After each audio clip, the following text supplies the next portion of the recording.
Going after the governor. Recall Gavin 2020.com. The coalition's founding member is Mike Netter, and he's on with us now. Hello, Mike. Good morning. How you guys doing? We're doing great. Just who do you think you are going after such a man like Gavin Newsom? What has he ever done to you? Well, it's interesting not what he's. Well, we don't have that much time. I know. He's done to all of us. I've got a list here. Small segment. Yeah.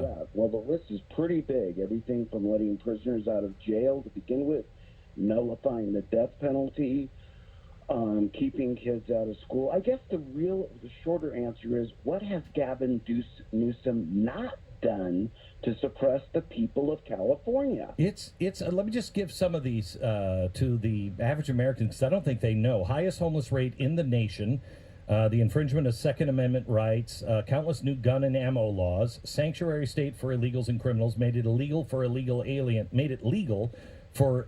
aliens to sit on state boards, highest state income tax in the nation, highest sales tax, Proposition 13, attempting to restructure, increase property tax, highest vehicle registration, highest poverty rate in the nation, vaccine requirements for children or be fined, water tax, children's medical records automatically now entered into a database, constricting the ability for law enforcement to do their jobs, no longer illegal to not help an officer in need, highest gas tax before coronavirus. Teachers can no longer discipline disruptive students.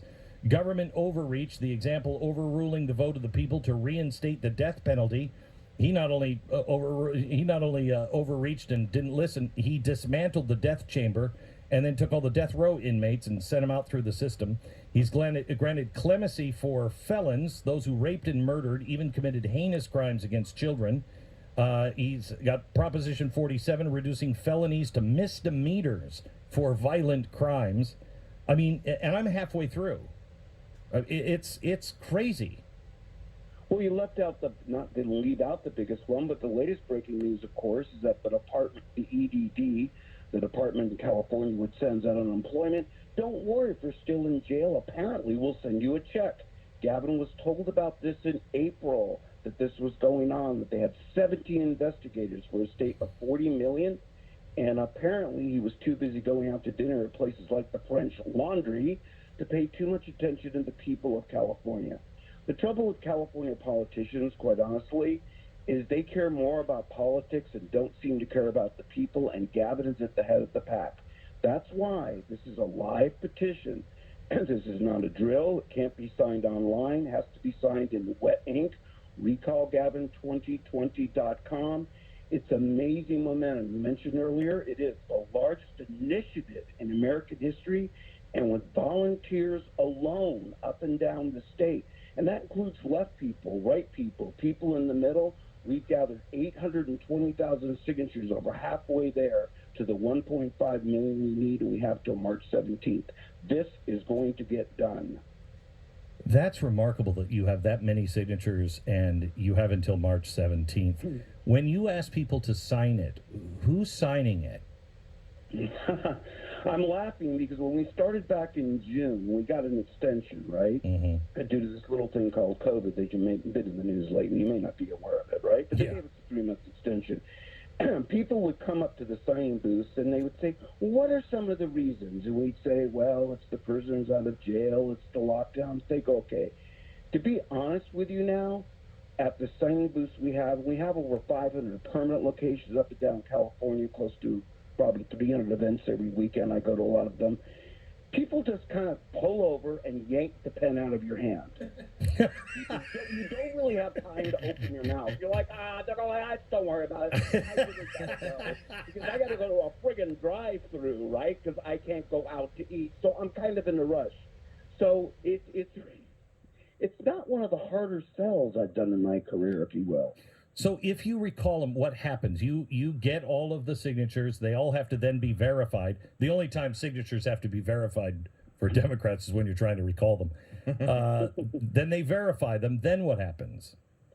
Oh, this is interesting, actually. So we're having the signatures pre-verified ahead of time. So we're actually going to turn in about 1.8 million signatures.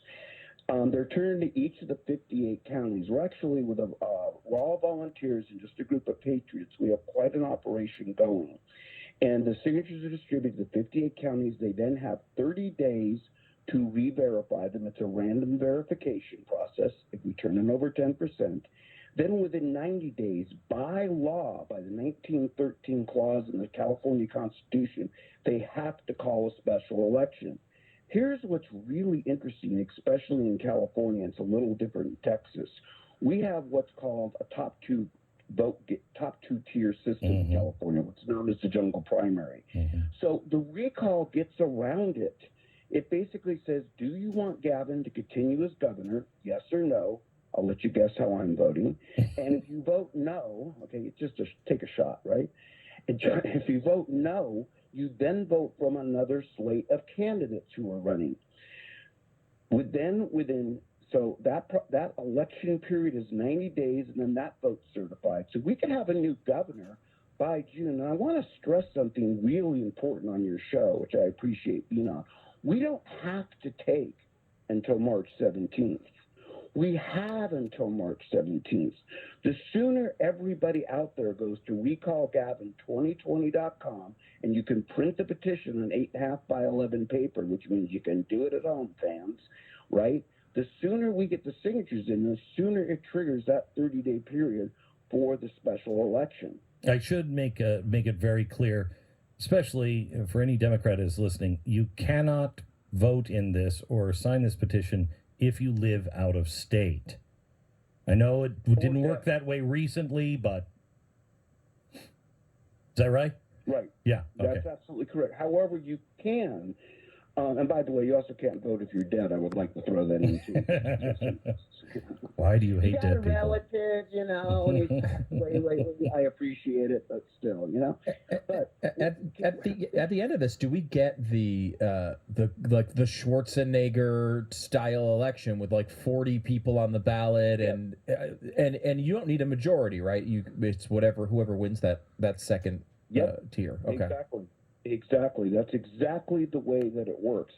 Well, a couple important things here I'd like to make in my time is, one, this also opens up the conversation in California. It's not only just the recall, and as you said earlier, there's way too much to discuss what's wrong with California, but obviously our streets look like a campground. Our power goes out. We catch fire every year. I'm stopping now. But it really opens up the conversation as to what we can do to change the direction of California. And for all your listeners around the country, especially for you in Texas, let me tell you something. If you haven't noticed, people like Xavier Becerra are going to Washington, right? Kamala Harris, in case you looks like she's going to Washington. California politicians have become the feeding ground for liberalism across the United States. So Gavin Newsom, and you could take this one to the bank, has already reserved the URL for Gavin for President 2024. So out there around the country, this is all being done with volunteers. There is no big money behind this. Let me be really clear, all right? So out there, if you could donate $5, $10, $15, we're averaging right now, to put it in perspective, it normally takes $4 a signature, $8 million to do a drive like this for the recall the governor of California. We're averaging 89 cents a signature. Yeah, it's a 99-cent store, if you will, of recalls, right? That's fantastic. It's the only cheap thing you're getting in California. Well, hey, everybody hates Gavin. It's funny how he's kind of uniting the state. People come up and they don't care. But the reality is we do need donations from around the country.